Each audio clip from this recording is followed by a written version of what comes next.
Welcome back to Dark Scary Stories. Today I want to share with you a collection of stories that will never leave you once you hear them. This particular story has never left me.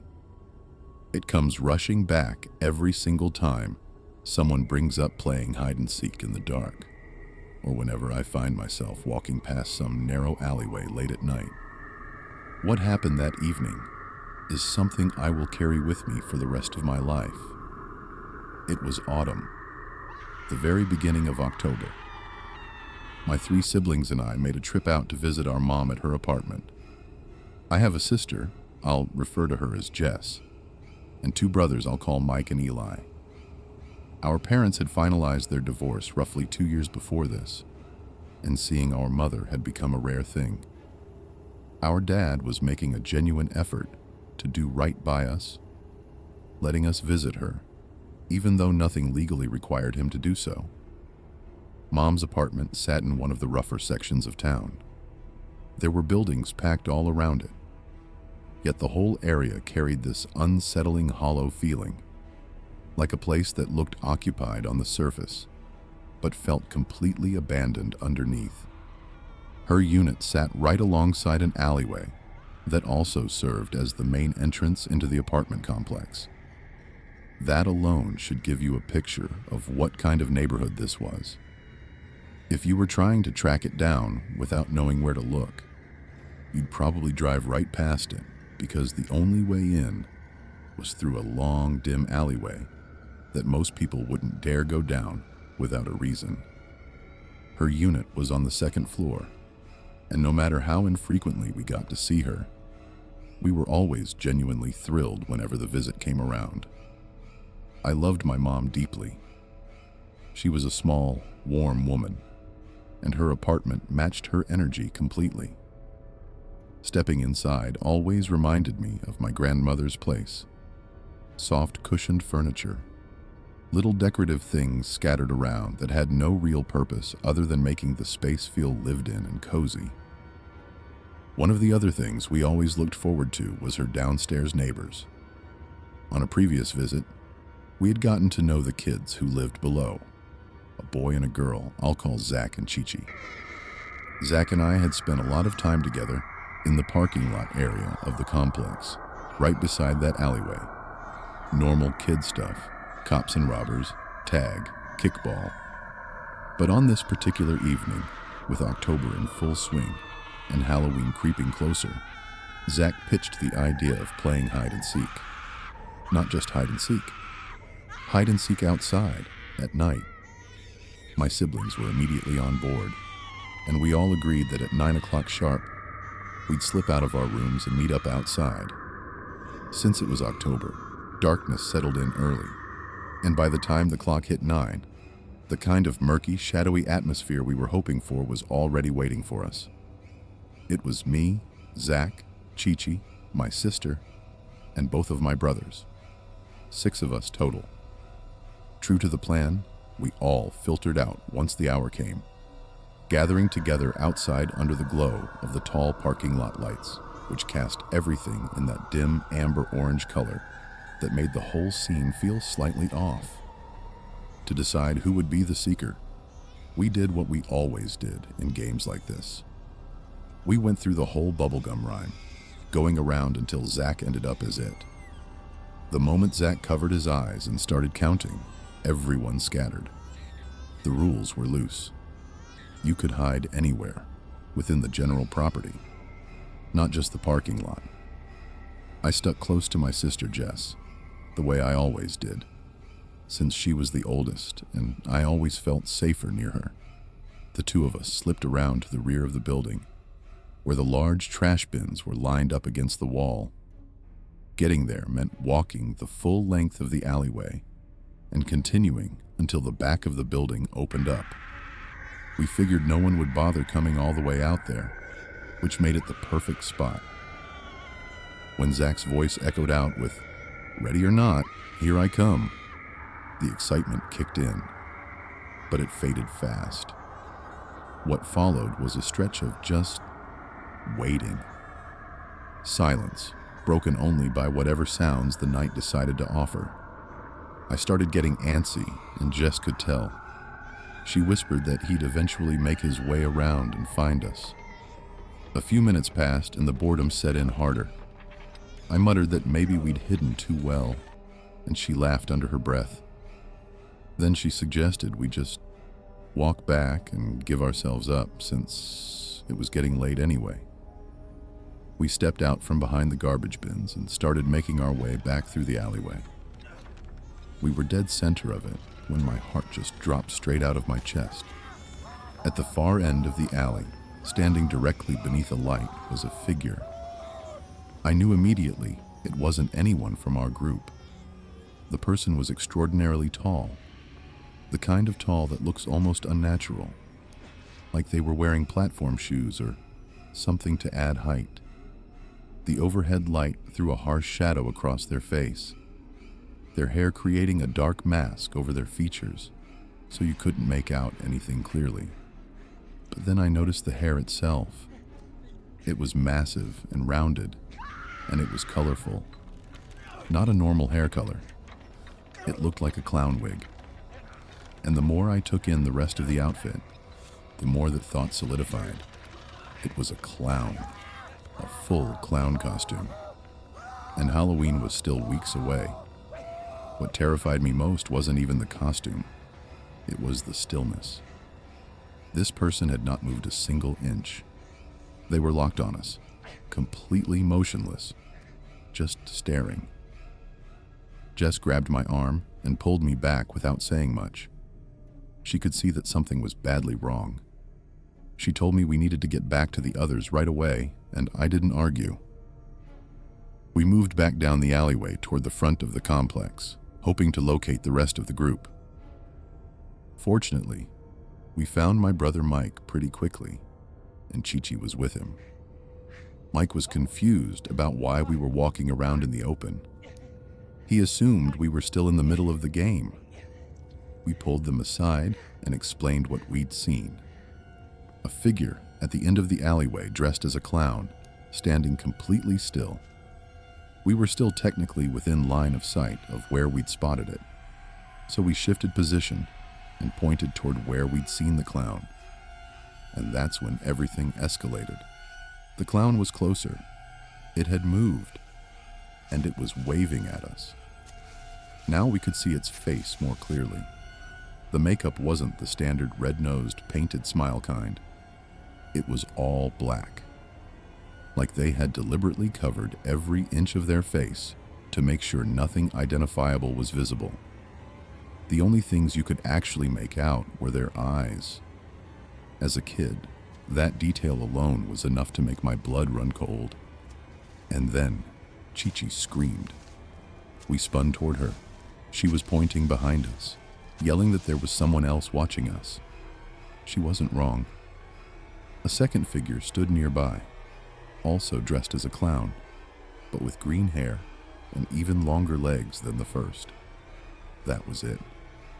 We didn't hesitate for a single second. Chi-Chi and Mike bolted, and we were right behind them. Chi-Chi ran straight to her apartment, and the rest of us sprinted upstairs 2 steps at a time. When we burst into the apartment, Eli was already there, sitting with our mom. She wrapped us all in a huge hug the second we came through the door, which confused us at first. Did she already know something had happened? Eli explained that he had told her what happened to him while he was hiding. He'd been crouched in the courtyard of the complex, heard footsteps coming his way, and assumed it was Zach closing in on him. He pressed behind a bush and waited. Then Zach's voice called out his name from another direction entirely. He turned.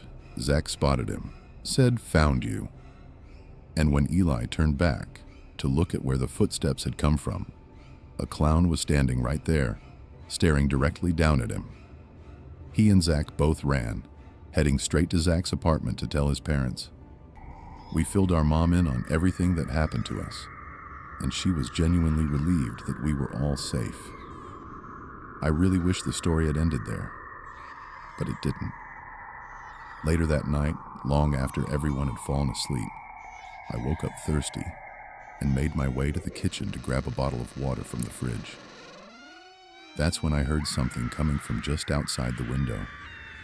And I'll admit, looking back now as a grown adult, what I did next was incredibly dumb. I walked toward the noise instead of away from it. Part of me couldn't even process how something could be making noise against a second-floor window. What was knocking against it? How? I found out when I reached up and lifted the blinds. The clown was right there, face pressed close, staring directly at me through the glass. The exact same one my sister and I had encountered in the alleyway. I screamed at the top of my lungs and ran to my mom's room. She came rushing out with me, and we went to the window together. But like every cliche from every horror film you've ever seen, by the time she got there, it was gone. The window was empty. To her credit, my mom believed me without question. She didn't dismiss me or tell me I'd imagined it, and I will always be grateful for that. From that night forward, I've never been able to enjoy hide and seek in the dark the same way. And alleyways? I've despised them ever since. To this day, I still don't fully understand how that person managed to get up to a second-floor window. My best guess is they climbed somehow. But whatever their intention was, they never acted on it. It was terrifying, but we all made it through. The next story I'm going to tell you took place when I was 11 years old, in 6th grade. The school I went to was directly across the street from a house that genuinely unsettled me every time I looked at it. This place was rough. It looked completely neglected. Old, grimy, like no one had put any care into it in years.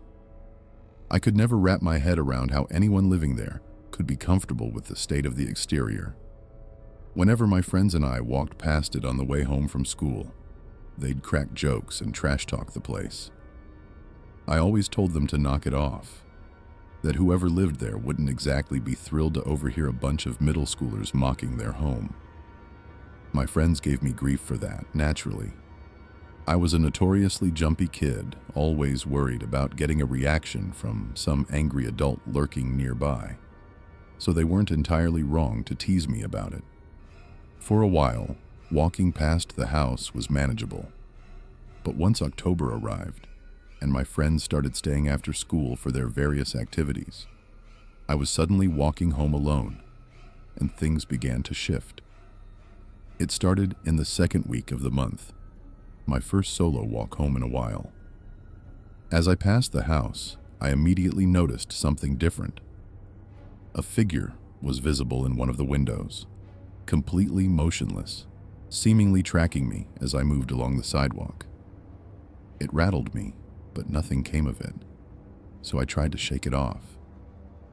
Except it kept happening. Day after day, same walk home, same figure in the same window, watching me go by. I couldn't determine if it was a man or a woman. The shape was too indistinct, but the feeling of being watched was enough to make my skin crawl every single time. I brought it up to my friends, and they shrugged it off, suggesting the person was probably messing with me for fun, getting an early jump on Halloween scares. I told myself they were right. I even scolded myself for letting it get to me so easily. Then, with just a week left before Halloween, everything changed. Same routine. Walking home alone. When I looked toward the house and saw a tall silhouette standing out on the porch. Not in the window this time. On the porch. Watching me. I told myself to stay calm, to keep moving, and not make it obvious that I was scared. I kept my pace steady and started walking past the house. That's when the figure launched off the porch steps and started running straight at me.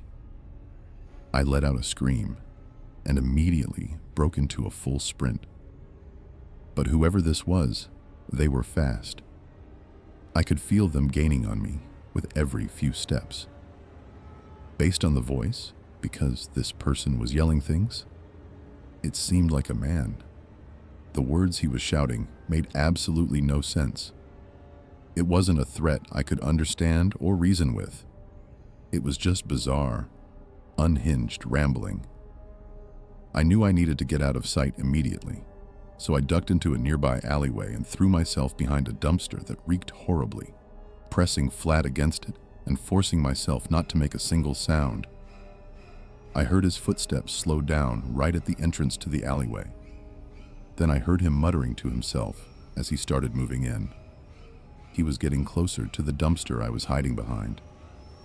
My heart was hammering so hard, I was convinced it would give me away. I could actually hear him breathing.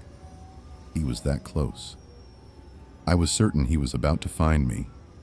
And then, without any warning, his footsteps shifted direction and went running back out of the alleyway.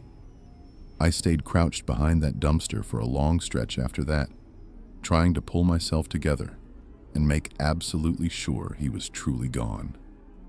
When I finally felt it was safe, I ran the entire rest of the way home without stopping.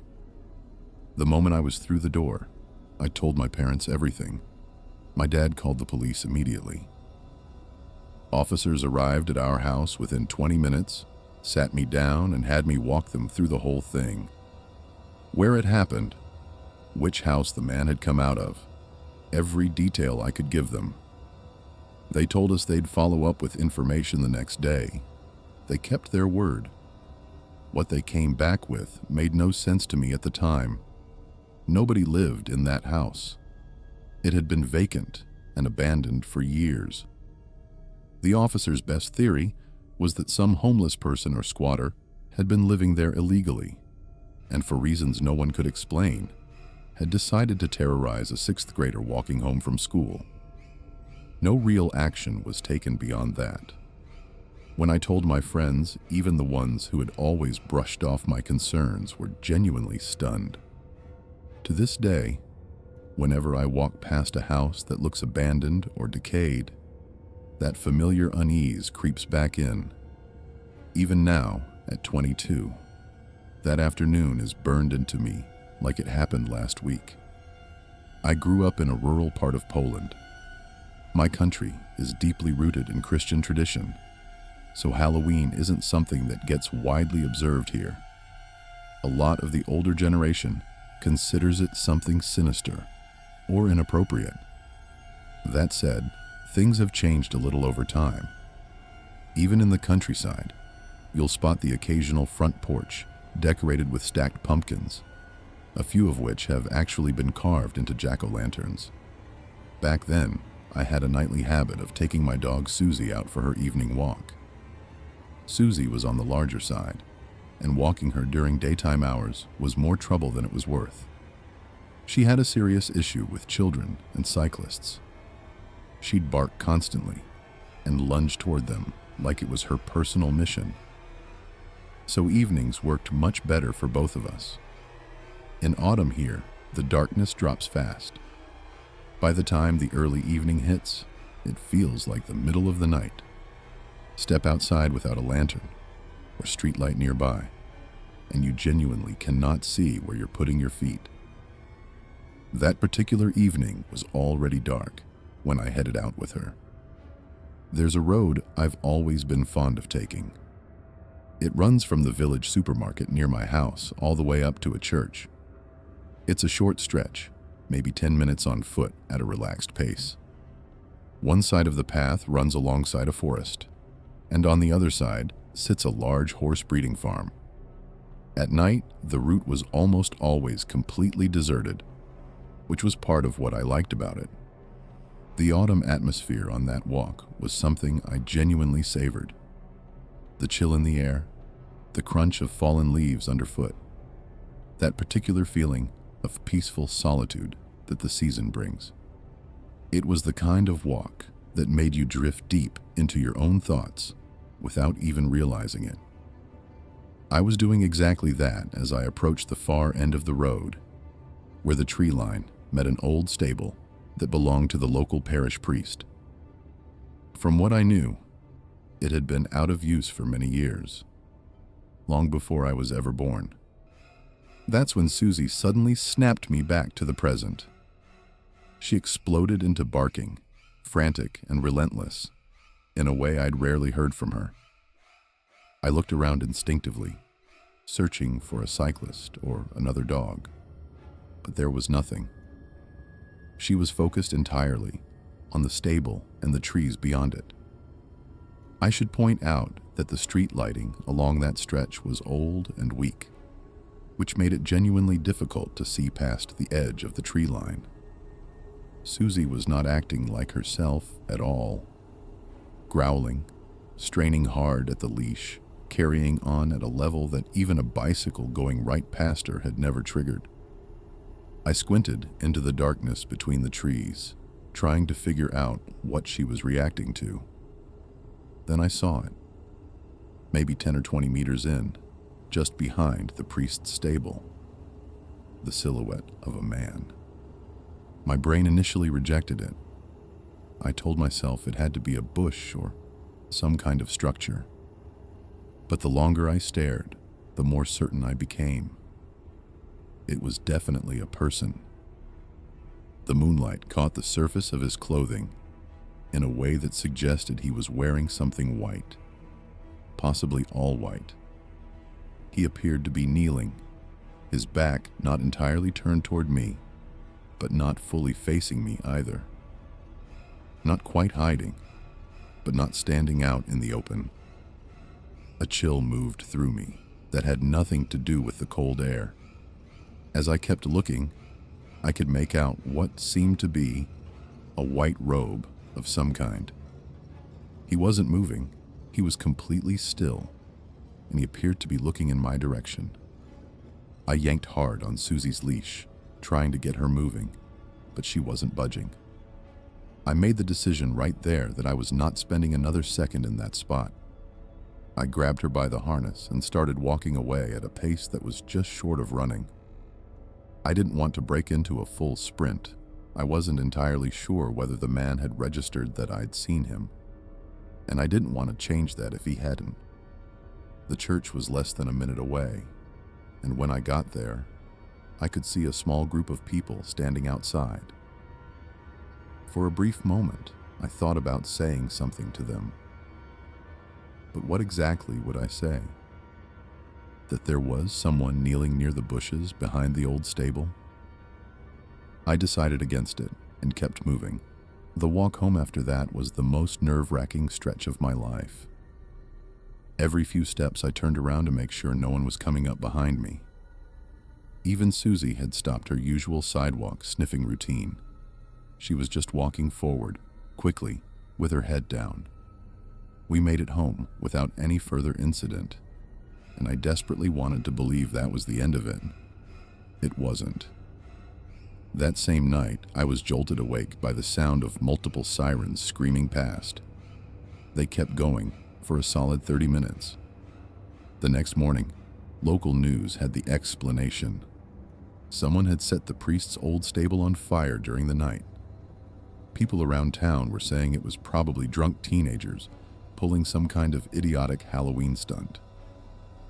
But I knew, without any doubt, that what I had seen near that stable wasn't a group of laughing, rowdy teenagers. The figure I'd observed was disturbingly composed, motionless, patient, like someone who was waiting for a specific moment to arrive. And there could have been more people inside that shed that I never even spotted. Honestly, I'm relieved I didn't see them, because I think if I had, I wouldn't have kept my composure. I have no interest in feeding into the idea that Halloween is something dark or dangerous. But what I witnessed that night genuinely disturbs me to this day. A figure in white robes, kneeling in silence just beyond the reach of the nearest streetlight. What haunts me most is the timeline. Between the moment I spotted him and the time the fire broke out, at least 5 or 6 hours passed. Were they crouched there that entire time? What on earth were they doing out there for most of the night? I have no answers. What I do know is that I am deeply grateful he made no move to follow me. or even acknowledge that he'd seen me.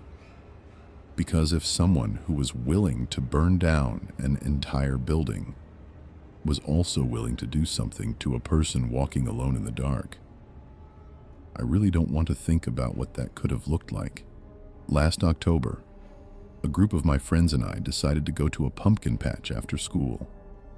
The air had that sharp, clean bite to it that you only get in autumn, and the trees had gone full orange and yellow, with a carpet of fallen leaves covering almost everything beneath them. We'd been looking forward to this particular outing all week. The patch itself wasn't massive, but it was busy with people. Families were spread out across the rows, kids chasing each other around while their parents tried to keep up. And somewhere nearby, a small food stand was sending the smell of baked goods drifting through the whole area. We grabbed one of those little pull wagons to carry our haul and started walking the rows. Pumpkins of every shape and size stretched out in every direction. We were picking through them at a relaxed pace when my friend Kevin dared me to go after the biggest pumpkin in the entire patch, the one sitting all the way at the back, right up against a small wooded area bordering the property. I laughed, told him sure, and we headed that way. The path narrowed as we got deeper into the patch. The crowd thinned out, and the sounds of conversation and laughter from the main area started to feel farther away than they probably were. The trees on either side of us grew denser, and the late afternoon sun was casting shadows that stretched long across the ground.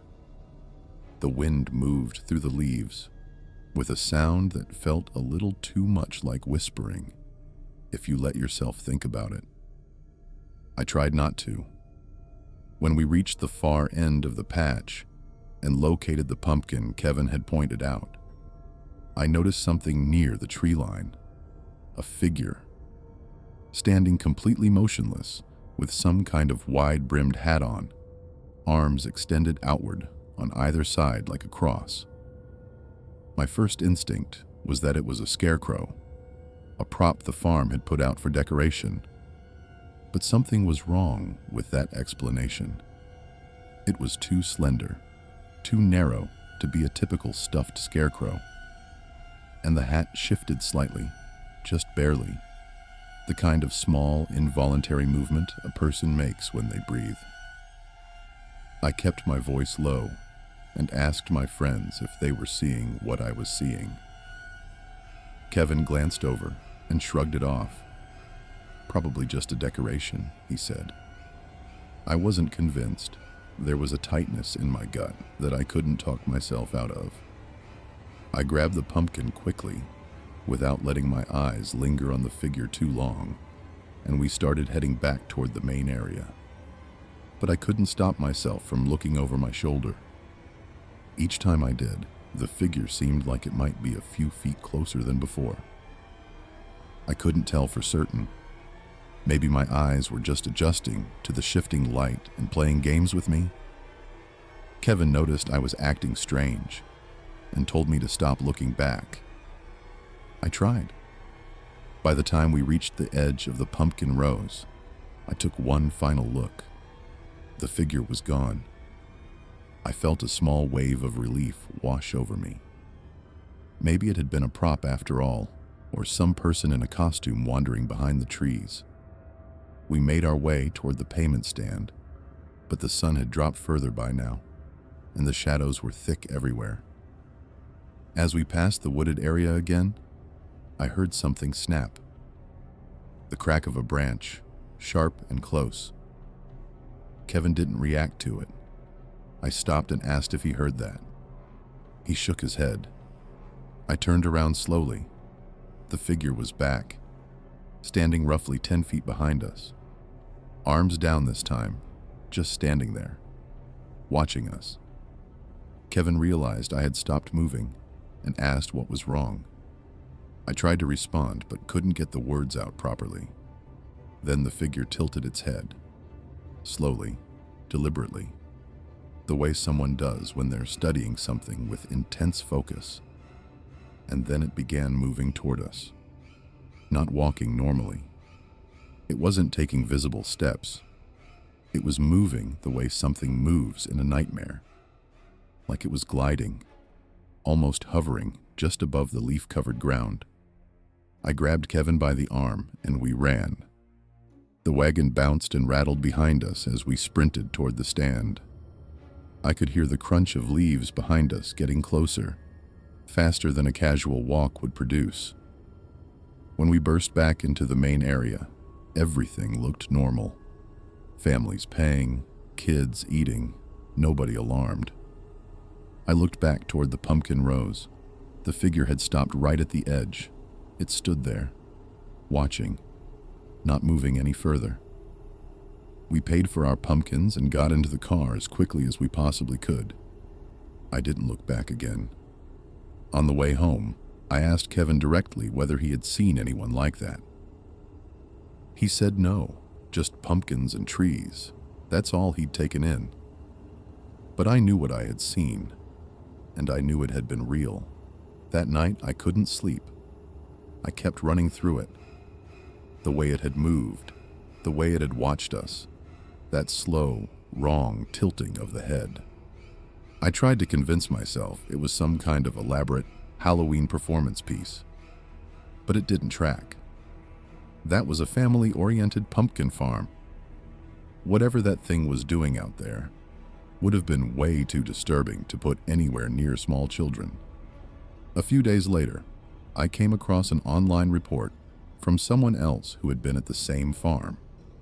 They described seeing a figure in a costume near the trees during the late afternoon hours, one that didn't speak or move the way a normal person would. No names, no photographs, just the account. That was enough to confirm for me that I hadn't made it up. I haven't returned to that pumpkin patch since. Every year, when the leaves start to turn and the air goes cold, that image comes back to me. The way it moved, the way it watched, and the thought that stays with me longest, the one I can't shake no matter how much time goes by, is that if it had wanted to, it could have followed us all the way to the car. I still don't have a real explanation for what it was. Most people I've told this to think I'm stretching the truth or exaggerating for effect. I'm not. And I can still picture it exactly, standing just beyond those trees, completely still, with its eyes locked on us.